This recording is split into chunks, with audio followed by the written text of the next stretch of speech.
দর্শক, ডাকসু নির্বাচনের খবর সংগ্রহে ঢাকা বিশ্ববিদ্যালয় এলাকায় আছেন আমাদের আরেকজন বিশেষ প্রতিনিধি সৈয়দ আব্দুল মুহিত। এবারে কথা বলবো তার সঙ্গে। মুহিত, ভোটের পরিবেশ নিয়ে প্রার্থী বা ভোটাররা কি বলছেন, আর কারো কোনো বক্তব্য জানতে পেরেছেন কিনা আমাদের জানাবেন। কনক 2 ঘন্টা হয়ে যাচ্ছে ভোট প্রদান কার্যক্রম শুরু হওয়ার পর।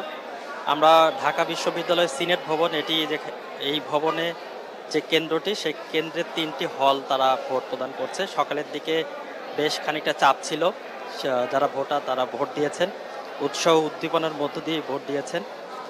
এখন একটু জটলা তৈরি হয়েছে, যারা ভোট দিচ্ছে তারা লাইনে আছেন, পাশাপাশি কিছুটা জটলা তৈরি হয়েছে।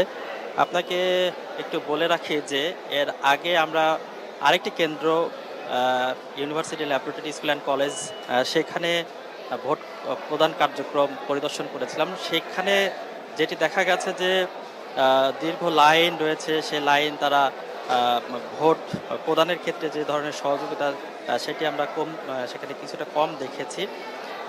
ভোটারদের অপেক্ষা, সেই লাইন কেন্দ্র থেকে বাইরে অর্থাৎ বিশ্ববিদ্যালয়ের রাস্তায় সেই লাইন ছড়িয়ে গেছে।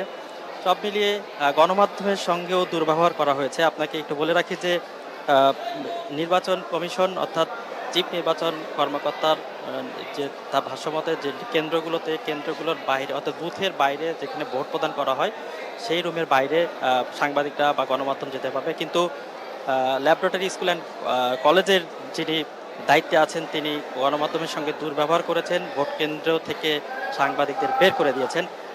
এখন সিনেট ভবনেও বেশ খানিকটা ভোট পড়েছে। আরও অনেক সময় রয়েছে, শিক্ষার্থীরা আসছেন।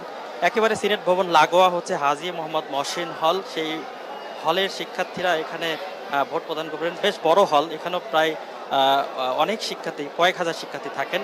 এর পাশাপাশি আরেকটি হল, স্যার এফ রহমান হল, সেটিও এর পাশেই, এবং বিজয় হল।